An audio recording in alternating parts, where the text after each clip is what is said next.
আল্লাহ তাআলা পর্দা ফরজ করছে আমাদের মা বোনদের উপরে, কিন্তু রোজার মাস আসলে কিছু পুরুষের উপর দেখছি পর্দা ফরজ হয়।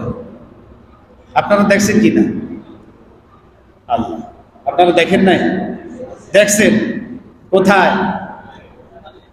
এই চায়ের দোকানে, হোটেলে আছে না? আছে না? আমার ভাইয়ার, আমার বন্ধুগণ, একটু সত্যি করে বলেন তো, বুকে হাত রেখে, এই দিলের ভিতরে ভয় থাকবে কার? আল্লাহর না মানুষের? আরো জোরে বলেন, আল্লাহর না মানুষের? আরে মানুষ একজন নয়, দুইজন নয়, 1 কোটি দেখলেও কোনো সমস্যা নাই, যদি আমার আল্লাহ দেখে। জোরে বলেন ঠিক কিনা? আমার আল্লাহ যদি দেখে, আর 1 কোটি যদি মানুষ না দেখে, কার দেখা ঠিক হবে?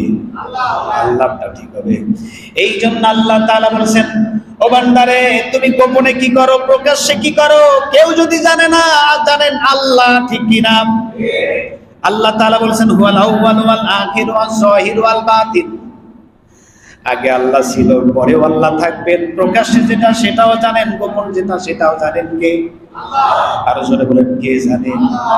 এই জন্য পর্দা করে মানুষের চোখ আড়াল করে কোনো লাভ নাই, কারণ আপনি মানুষের চোখ আড়াল করলেও আমার আল্লাহর চক্ষুকে তো আপনি আড়াল করতে পারেন না, ঠিক কিনা?